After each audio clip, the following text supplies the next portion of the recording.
దేవుని పరిశుద్ధ నామ స్తోత్రములు. ప్రభువైన యేసుక్రీస్తు నామములో మీ అందరికీ శుభములు తెలియజేస్తున్నాం. యేసయ్య ఆశీర్వాద కృపా సన్నిధి అనే యొక్క కార్యక్రమానికి విచ్చేసినందుకై ప్రభువైన యేసుక్రీస్తు నామములో మిమ్మల్ని అందరినీ కూడా ప్రేమతో ఆహ్వానిస్తున్నాను. ప్రభునందు ప్రియులారా, ఈరోజు దేవుడు మనకిచ్చిన ఒక ప్రత్యేకమైన అంశం ఏంటంటే దేవుని ప్రేమ, లవ్ ఆఫ్ గాడ్. దేవుని ప్రేమ.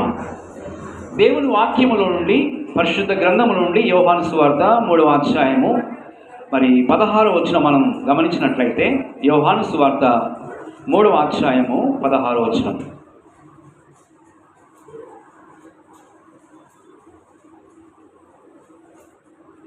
దేవుడు లోకమును ఎంతో ప్రేమించెను, కాగా తన అద్వితీయ కుమారునిగా పుట్టిన వాని యందు విశ్వాసముంచు ప్రతివాడును నశింపక నిత్య జీవం పొందినట్లు ఆయనను అనుగ్రహించెను. దేవుడి వాక్యం దీవించును గాక. హల్లెలూయా. దేవుని బిడ్డలారా, దేవుడు ఎందుకు మనల్ని ప్రేమించాడు ఒకసారి మనం ఆలోచన చేసినట్లయితే, దేవునికి స్తోత్రం. ప్రతి మానవుడు దేవుని యొక్క ప్రేమలో నిలిచి ఉండాలని, దేవుని కృపలో ఫలించాలని, దేవుని యొక్క పరిశుద్ధాత్మ నడిపింపులో జీవించాలని దేవుని యొక్క ఉన్నతమైన ఉద్దేశమై ఉన్నది. దేవునికి స్తోత్రం. దేవుడు మొట్టమొదటిగా దేవుడు తన పోలిక చొప్పున మానవుని నిర్మాణం చేశాడు. దేవునికి స్తోత్రం. దేవుడు తన పోలిక చొప్పుననే దేవుడు మనుషుని సృష్టించాడు.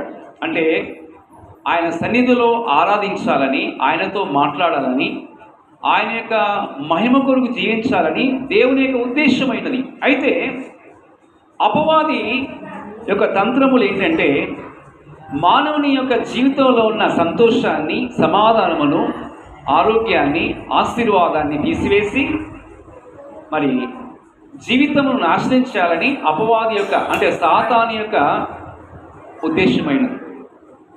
యెహెజ్కేలు గ్రంథము మనం గమనించినట్లయితే 18వ అధ్యాయము, యెహెజ్కేలు గ్రంథము 18వ అధ్యాయము 20వ వచనం చదువుదామండి. యెహెజ్కేలు గ్రంథము 18వ అధ్యాయము 20వ వచనం. పాపము చేయువాడే మరణమునందును, తండ్రి యొక్క దోష శిక్షను కుమారుడు మోయటలేదని కుమారుని దోష శిక్షను తండ్రి మోయడు. నీతిపరుని నీతి ఆ నీతి పరునికే చెందును, దుష్టుని దుష్టత్వము ఆ దుష్టునికే చెందును. పిల్లలు గమనించండి, ఇక్కడ దేవుని యొక్క వాక్యములో మనం గమనించినట్లయితే, పడిపోయిన మానవుల్ని విడిపించటానికి, రక్షించటానికి దేవుడు తన యొక్క స్వరూపముగా మార్చుకొని తన పోలికగా మరలా ఆయన యొక్క చిత్తములో దేవుడు నడిపించాలని దేవుని యొక్క ఉన్నతమైన ఉద్దేశమైనది. అయితే చాలామంది దేవుని మాట వినకుండా, దేవుని ప్రేమలో నిలిచి ఉండకుండా, దేవుని కృపలో నిలిచి ఉండకుండా గమనించండి, అనేక మంది నశించిపోతూ ఉన్నారు. అంటే నరకమనే ఆ భయంకరమైన దారిలో వారు ప్రయాణం చేస్తున్నారు. దేవునికి స్తోత్రం. అయితే దేవుని కనికరము ద్వారా మరలా దేవుడు మానవుని యొక్క హృదయాన్ని సరిచేసి, ఆలోచనలు సరిచేసి, తలంపులను సరిచేసి తన మహిమ కొరకు నిలబెట్టాలని దేవుని యొక్క ఉన్నతమైన ఉద్దేశమైనది. హల్లెలూయా. గమనించండి, విమోచన క్రియ ద్వారా దేవుడు తన యొక్క ఉన్నతమైన ఆశీర్వాదకరమైన జీవితాన్ని మానవునికి ఇవ్వాలని దేవుని యొక్క సంకల్పమైనది. దేవుని నామం పరిశుద్ధపరచబడును గాక. హల్లెలూయా. పడిపోయిన మానవుని విమోచించు నిమిత్తమై దేవుడు చెల్లించిన క్రయము అనేది చాలా విలువైనది, చాలా మిక్కిలి శ్రేష్టమైనది. అంటే దేవుడు తన ప్రియకుమారుని యేసుక్రీస్తు ప్రభువారిని ఈ లోకములోనికి పంపించడం ద్వారా, యేసుక్రీస్తు ప్రభువారు బలియాగం అవటం ద్వారా మరలా తిరిగి మనము ఆయన యొక్క స్వాచ్ఛముగాను, ఆయన పోలికగాను, ఆయన యొక్క మహిమ కొరకు దేవుడు మనల్ని ఏం చేస్తున్నాడంటే ఆయన సిద్ధపరుస్తూ ఉన్నాడు. దేవునికి మహిమ కలుగును గాక. గమనించండి, దేవుని వాక్యం ఏం చెప్తుందంటే, సర్వలోకము సంపాదించుకొని తన తుదకు తన ప్రాణమును పోగొట్టుకుంటే ఏం ప్రయోజనం అని వాక్యం సెలవిస్తుంది. దేవుని మాటలు గమనించినట్లయితే మత్తయి సువార్త 16వ అధ్యాయము 26వ వచనం గమనించినట్లయితే, మత్తయి సువార్త 16వ అధ్యాయము 26వ వచనం అండి. ఒక మనుష్యుడు లోకమంతయు సంపాదించుకొని తన ప్రాణమును పోగొట్టుకుంటే అతనికి ఏమి ప్రయోజనం? ఒక మనుష్యుడు తన ప్రాణమునకు ప్రతిగా ఏమి ఇయ్యగలడు? హల్లెలూయా. దేవుని బిడ్డలారా, తండ్రి అయిన దేవుడు లోకమున్న ప్రతి మానవుని ప్రేమిస్తున్నాడు. మనందరినీ కూడా, నిన్ను నన్ను అందరినీ కూడా దేవుడు ప్రేమిస్తున్నాడు. తప్పిపోయిన జీవితాలను, చీకటిలో ఉన్న బ్రతుకులను, మరణ ఛాయల్లో ఉన్న జీవితాలను దేవుడు తిరిగి తన వెలుగు మార్గములో, జీవ మార్గములో, పరిశుద్ధాత్మ నడిపింపులో నడిపించాలని దేవుని యొక్క ఉన్నతమైన ఉద్దేశమైనది. దేవునికి స్తోత్రం. పడిపోయిన మానవుని విడిపించడం కొరకై ప్రభువైన యేసు క్రీస్తు వారు ఈ లోకానికి రావడం జరిగింది. ఈ లోకములో ఎంతో మంది ప్రవక్తలుగా పిలువబడి ఉన్నారు. పాత నిబంధన గ్రంథములో మోషే అనే ఒక ప్రవక్త ఉన్నాడు. యెహోషువ, ఇర్మియా, యెషయా, ఏలియా, అనేక మంది ప్రవక్తలు ఉన్నారు. కానీ ఏ ప్రవక్త ద్వారా కూడా మానవునికి రక్షణ లేదండి. దేవుని దూతల ద్వారా కూడా రక్షణ లేదు. దేవుని యొక్క దూతలు, గాబ్రియేలు దూత, మికాయేలు దూతలు, అనేకమైన దూతలు ఉన్నాయి. ప్రధాన దూతలుగా పిలువబడుచున్న గాబ్రియేలు దూత, మికాయేలు దూత కూడా ఉన్నాయి. అయితే దూతల ద్వారా కానీ, మరి మనుషులు అంటే ప్రవక్తల ద్వారా కానీ విమోచన అనేది కలగలేదు. అందుకే దేవుడు తన ప్రియకుమారుని యేసు క్రీస్తు ప్రభువారిని ఈ లోకానికి పంపించి ఉన్నారు. దేవునికి స్తోత్రం. కనుక దేవుని వాక్యంలో మనం గమనించినట్లయితే, మరి యేసు క్రీస్తు ప్రభువారు ఆయన ఈ లోకములో ఆయన సంచరించిన దినాల్లో 40 పగళ్ళు 40 రాత్రులు ఉపవాస ప్రార్థన చేశారండి. చేసిన తర్వాత సాతానుడు అపవాది వచ్చి శోధిస్తూ ఉన్నాడు. ఒక ఎత్తైన శిఖరములకు తీసుకెళ్ళి ఈ లోక రాజ్యములన్నీ చూపించి, నీవు నాకు నొక్కినట్లయితే ఇవన్నీ కూడా నీకు ఇస్తాను అని చెప్పాడు. అయితే ప్రభు ఏం చేశాడు? తర్వాత ఆ యొక్క సందర్భంలో ఈ రాళ్ళను రొట్టెలన్నట్లుగా ఆజ్ఞాపించమన్నాడు. నీవు ఈ శిఖరం నుంచి దూకినట్లయితే దూతలు వచ్చి పట్టుకుంటారనేసి అనేక రకాలుగా శోధించినట్లుగా మనం చూస్తున్నాం. ఆ సందర్భంలో ప్రభువైన యేసు క్రీస్తు వారు దేవుని యొక్క ప్రేమ ఆయనలో ఉన్నది కనుక మనుషుడు రొట్టె వలన మాత్రము కాదు, కానీ దేవుని నోటి నుండి వచ్చి ప్రతి మాట వలన జీవించునని చెప్పి సాతానును ఎదిరించాడు. దేవునికి మహిమ కలుగుగాక. గమనించండి ప్రభువునందు ప్రియులారా, మానవుని యొక్క జీవితమును తప్పుదారి పట్టించడానికి అపవాది ఎన్నో తంత్రాలు వేస్తూ ఉంటాడు. అవును, ఈ దినాల్లో కూడా అనేక మంది దేవుని ప్రేమ నుండి తొలగిపోతున్నారు. దేవుని యొక్క చిత్తము నుండి తొలగిపోతున్నారు. సహవాసం నుండి తొలగిపోతున్నారు. దేవుని యొక్క అభిషేకమును కోల్పోతున్నారు. దేవుని యొక్క పరిశుద్ధాత్మ నడిపింపును కోల్పోతున్నారు. కారణం, అపవాది అనేక విధాలుగా క్రియ చేసి దేవుని మార్గములో ప్రయాణం చేయకుండా, విశ్వాస మార్గంలో ప్రయాణం చేయకుండా, ఆత్మీయ మార్గంలో ప్రయాణం చేయకుండా, దేవుని యొక్క ప్రేమతో నింపబడకుండా అపవాది అనేక విధాలుగా క్రియ చేసి దేవునితో ఉన్న సంబంధాన్ని ఏం చేస్తున్నాడు? లేకుండా చేస్తున్నాడు. ఈ సందర్భంలో మనం గమనించినట్లయితే, ఎందుకనగా ఈ నిరీక్షణ మనం సిగ్గుపరచదు. మనకు అనుగ్రహింపబడిన పరిశుద్ధాత్మ ద్వారా దేవుని యొక్క ప్రేమ మన హృదయములో కుమ్మరించబడి ఉన్నది. హల్లెలూయా. దేవుని వాక్యంలోని మనం గమనించినట్లయితే, ఈనాడు అనేక మంది దేవుని రాజ్యాన్ని పోగొట్టుకుంటున్నారు, సంఘ సహవాసాన్ని విడిచిపెడుతున్నారు, అభిషేకాన్ని కోల్పోతున్నారు, కృపావరాలు, దేవుడిచ్చిన కృపావరాలు పొందకుండా అనేక మంది తప్పిపోతున్నారు. దేవుని యొక్క ఆత్మీయ ఫలములలో ఫలించకుండా అనేక మంది తప్పిపోతున్నారు. అయితే దేవుని యొక్క సంకల్పమును, దేవుని యొక్క చిత్తమును ఈ సందర్భంలో మనం గుర్తించవలసిన వారై ఉన్నాం. మరి ప్రతి కార్యము తక్షణమే జరగాలనుకుంటారు. ప్రార్థన చేయగానే మాకు ఈ మేలు జరగాల్సిందే, అని అనుకుంటారు. కానీ తగిన సమయంలో దేవుడు బ్లెస్ చేస్తాడు, తగిన సమయంలో దేవుడు మనల్ని ఆశీర్వదిస్తాడు, తగిన సమయంలో ఫలింప చేస్తాడు, తగిన సమయంలో అభివృద్ధిని ఇస్తాడు, తగిన సమయంలో ఆశీర్వాదాన్ని ఇస్తాడు, తగిన సమయంలో దేవుడు తప్పకుండా ఆయన మనం విడిచిపెట్టే దేవుడు కాదండి.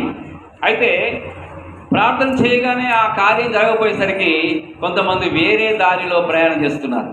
ఏంటంటే కొంతమంది వెంటనే దేవుని మార్గాన్ని విడిచిపెట్టి వేరే దారిలో ప్రయాణం చేస్తున్నారు. అలా మనం ఉండకూడదు. దేవునికి మహిమ కలుగును గాక.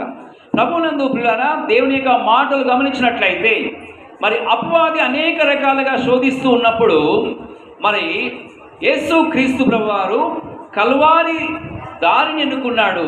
దేవునికి స్తోత్రం. లోక పాపములను మోసుకొని పోవు దేవుని గొర్రెపిల్లగా మన పాప భారాన్ని భరించడానికి యేసు క్రీస్తు ప్రభువారు తన పరిపూర్ణమైన ప్రేమను చూపించాడు. హల్లెలూయా, దేవునికి స్తోత్రం. యేసు క్రీస్తు ప్రభువారు ఆ కల్వారి శిలువ పైన రక్తమును చిందించాడు. ఒకటి తక్కువ 40 దెబ్బలు పుట్టారు. ఆ యొక్క వీపు పైన ఒక దున్నబడినట్లుగా ఆ కొరడతో కూర్చున్నప్పుడు ఆ యొక్క శరీరం అంతా కూడా గాయపరచబడింది. తన ప్రేమను ఒకసారి మనం జ్ఞాపకం చేసుకున్నట్లయితే కల్వారి శిలువ పైన కల్వారి ప్రేమను ప్రభు చూపించాడు. దేవునికి స్తోత్రం. అవునండి, దేవుని వాక్యములో మనం గమనించినట్లయితే యోహాను రాసిన మొదటి పత్రిక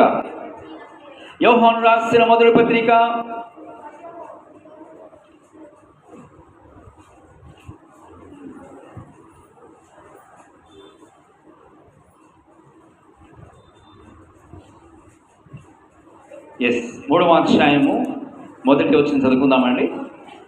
యోహాను రాసిన మొదటి పత్రిక 3వ అధ్యాయం 1వ వచనం.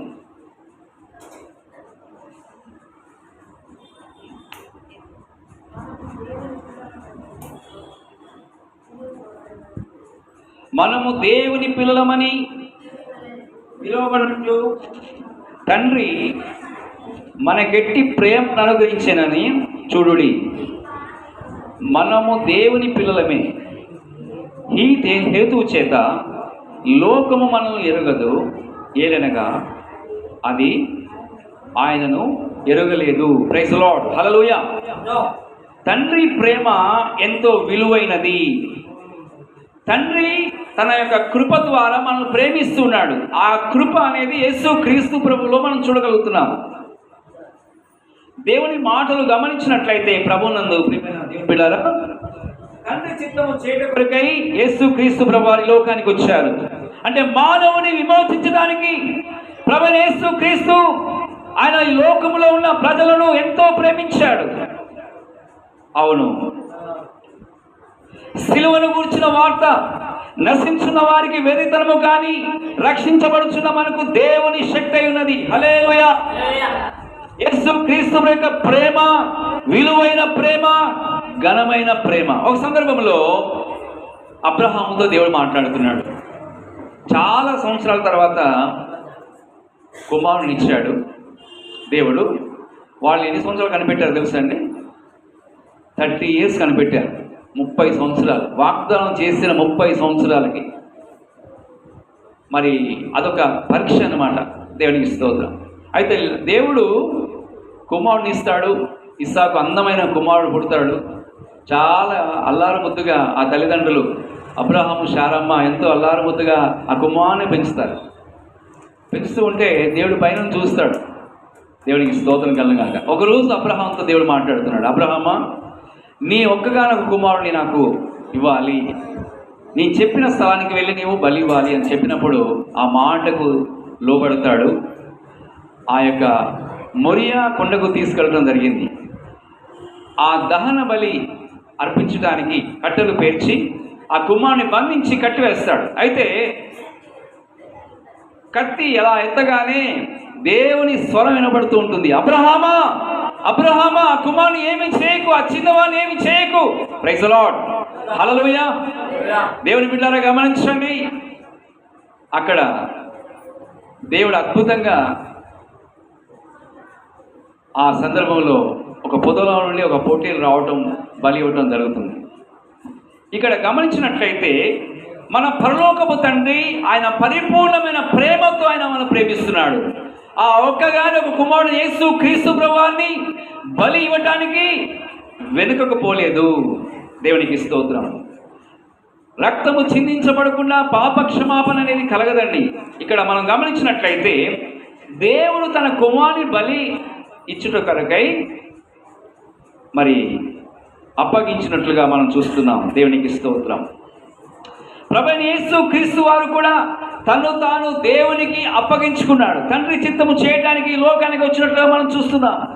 ప్రభువైన యేసు క్రీస్తు కలువారి శిలువ పైన తన ప్రేమను మనందరి కొరకు చూపించాడు. ఎందుకంటే మనం నశించిపోకుండా నిత్య జీవాన్ని ఇవ్వటానికి పరలోక రాజ్యంలోనికి మనము, మన కుటుంబాలు, మన సంఘాలు, మనము కూడా దేవుని రాజ్యంలో ప్రవేశించట కొరకై యేసు క్రీస్తు ప్రభువారు ఈ లోకానికి వచ్చి ఆయన బలియాగమై తన ప్రాణం అర్పించారు. తన ప్రేమను ఒకసారి మనం ఆలోచన చేసినట్లయితే, అవును, మనం చేతులతో చేసిన పాపములు బట్టి యేసు ప్రభు యొక్క చేతులకు ఆ యొక్క మేకులతో కొట్టడం జరిగింది. మరి కాళ్ళతో చేసిన పాపములు బట్టి మేకులు కాళ్ళకు కొట్టడం జరిగింది. తలంపుల వలన చేసిన దుష్ట ఆలోచనలు బట్టి ముళ్ళ కిరీటం పెట్టి ప్రభుని హింసించారు. గమనించండి, ఇక్కడ ముండ్ల కిరీటం పెట్టడమే కాకుండా కట్టెతో ప్రభుని కొట్టారు. అంటే గమనించండి, ఒక ముళ్ళు మన కుచ్చుకుంటే ఒక తేలు కుట్టినట్టు ఉంటుంది. ఎంత భయంకరమైన పెయిన్ వస్తుంది ఒకసారి ఆలోచించండి. యేసు క్రీస్తు ప్రభువారు తన విలువైన రక్తమును చిందించాడు. మన అతిక్రమ క్రియలను బట్టి యేసు ప్రభువారు ఆయన గాయపరచబడ్డాడు. మన దోషులను బట్టి ఆయన నలగొట్టబడి ఉన్నారు.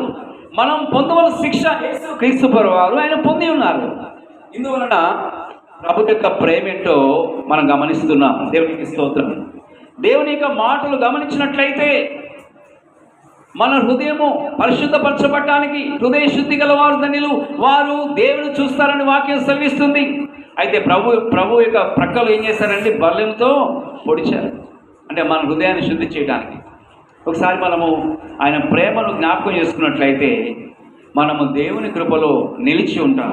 దేవుని ప్రేమలో మనం నిలిచి ఉంటాం. దేవునికి స్తోత్రం. మనమందరము కూడా దేవుని దృష్టిలో చాలా విలువైన వారము. ఇది గుర్తించాలి. దేవుడు ఆయన యొక్క ఉద్దేశమును, ఆయన ప్రణాళికను, ఆయన సంకల్పమును నీ జీవితంలో ప్రభువు నెరవేర్చబోతున్నాడు. దేవునికి స్తోత్రం. రాబోయే దినాల్లో సంఘములోను, సమాజంలోను, ఈ లోకములోను, కుటుంబములోను, బంధువుల మధ్య, స్నేహితుల మధ్య, ఇరుగు పొరుగు వారి మధ్యలో దేవుడు నిన్ను నిలబెట్టబోతున్నాడు. హల్లెలూయా. ఏ విధముగా అంటే ఆయన యొక్క కృప చేత, ఆయన ప్రేమ చేత, ఆయన యొక్క అభిషేకము ద్వారా నీవు కోల్పోయిన ఆ అభిషేకాన్ని, కోల్పోయిన విశ్వాసాన్ని, కోల్పోయిన ప్రతిష్ఠ జీవితాన్ని, కోల్పోయిన ప్రార్థనా జీవితాన్ని తిరిగి నిన్ను సరిచేసి మనందరినీ కూడా తన యొక్క చిత్తములో ప్రభు ఆయన నిలబెట్టబోతున్నాడు. హల్లెలూయా. అందుకే యేసు క్రీస్తు ప్రభువారు కలువారి శిలువ పైన తన రక్తమును చెందించి తన ప్రేమను ధారపోసి ఉన్నాడు. దేవునికి స్తోత్రం. అయితే కలువరి శిలువలో వేలాడమైన యేసు క్రీస్తు ప్రభువారి యొక్క ప్రేమను ఎంతమంది రుచి చూచి ఉన్నారు? తన ప్రేమను ఎంతమంది గుర్తించి ఉన్నారు? తన ప్రేమతో ఎంతోమంది జీవిస్తున్నారు? కలువారి శిలువ పైన యేసు క్రీస్తు ప్రభువారు లోక పాపను మోసుకొని పోవు దేవుని గొర్రెపిల్లగా మన పాప భారాన్ని భరించిన యేసయ్య ఆ ప్రేమ విలువ కట్టలేమండి. ఆ ప్రేమ ఎంత గొప్పదంటే బ్రతికించే ప్రేమ, ఆదరించే ప్రేమ, స్వస్థపరిచే ప్రేమ, ఆపదలో ఆదుకునే ప్రేమ యేసయ్య ప్రేమ. దేవునికి స్తోత్రం. క్రీస్తు ప్రేమ నుండి ఎడబాపు వారెవరు? శ్రమ అయినను, బాధ అయినను, కష్టమైనను, కరువైనను, ఖడ్గమైనను యేసు క్రీస్తు యొక్క ప్రేమ నుండి మనల్ని ఎవరు కూడా ఎడబాపలేరండి. దేవునికి మహిమ కలుగుగాక. కనుక దేవుడు తన యొక్క ప్రేమను ఆయన శిలువ పైన చూపించాడు, విలువైన రక్తమును చిందించాడు. అయితే మనమందరము కూడా మనల్ని మనం దేవునికి ఎప్పుడైతే అప్పగించుకుంటామో, ఆయన సన్నిధిలో దేవుని ప్రేమను గురించి ఎప్పుడైతే మనం ఆలోచన కలిగి ఉంటామో, నాశనం వైపు వెళ్లకుండా, నరకములోనికి ఎట్టివేయబడకుండా, మన ఆత్మ నరకములో అగ్నిగుండం పాలు కాకుండా మన ఆత్మలన్నీ కూడా దేవుని యొక్క మహిమ గల సింహాసనములో ఉండుట కొరకై దేవుడు మనల్ని ఏర్పరచుకున్నాడు. దేవునికి స్తోత్రం. ఇందులో దేవుని యొక్క ప్రేమ ఉంది.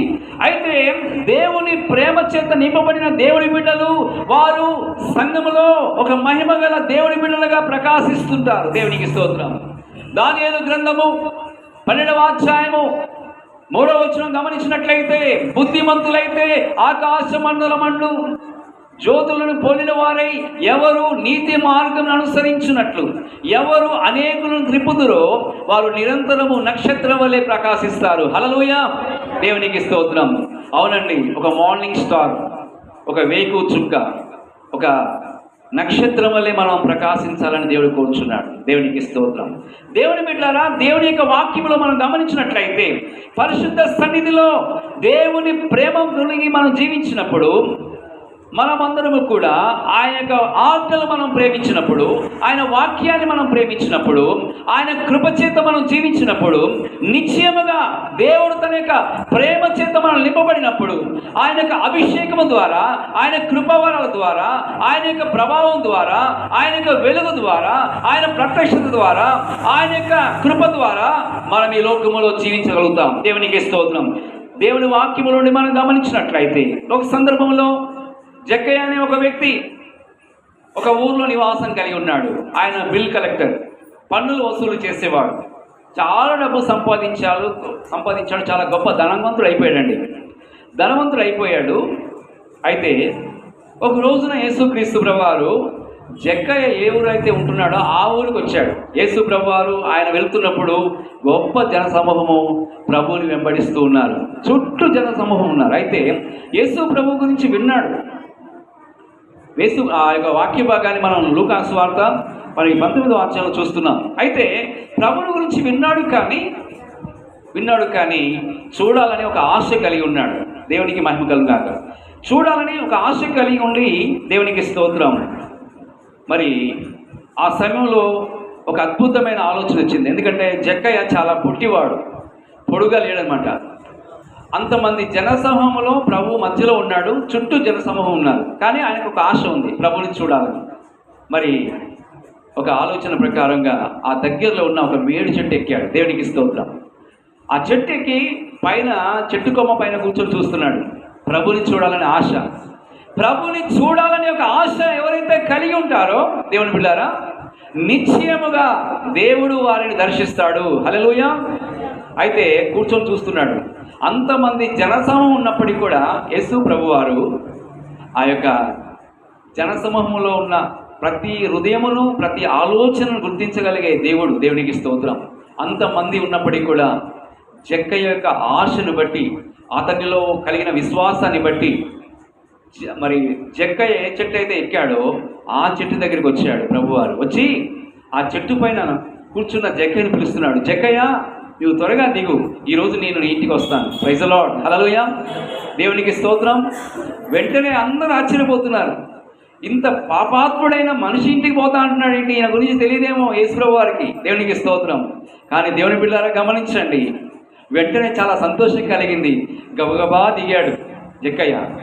ప్రభుని తీసుకుని వెళ్తున్నాడు. ప్రభా, నీవు నా ఇంటికి వస్తావా, రండి అనేసి తీసుకొని వెళ్తున్నాడు. అందరూ కూడా అనేక రకాలుగా తలుస్తున్నారు. అయితే ఇంట్లోకి తీసుకెళ్ళాడు, హృదయంలో చేర్చుకున్నాడు. ఇంట్లోకి తీసుకెళ్ళిన తర్వాత ప్రభు అంటున్నాడు, ఇతడును అబ్రహాము కుమారుడే. ఆయన వెంటనే ప్రభుని చూడగానే అతని మనసు మారిపోయిందండి. తన దగ్గరున్న ఆస్తి ఏం చేశాడంటే సగం బీదలకు ఇచ్చేస్తున్నానని ఇచ్చేశాడు. దేవునికి స్తోత్రం కలుగుగాక. అయితే నేడు ఇంటికి రక్షణ వచ్చింది. నశించిన దాని, ఇప్పుడు వాక్యం మనం చదివినట్లయితే 10వ వచనం చదువుదామండి. 19వ అధ్యాయము దయచేసి గమనించండి. లూకా సువార్త 19:10. నశించిన దానిని వెతికి రక్షించుటకు మనుష్య కుమారుడు వచ్చెనని అతనితో చెప్పెను. హల్లెలూయా. అవునండి, నశించిపోవటము, ఏ మానవుడు కూడా నశించిపోవడం దేవుడి చిత్తం కాదు.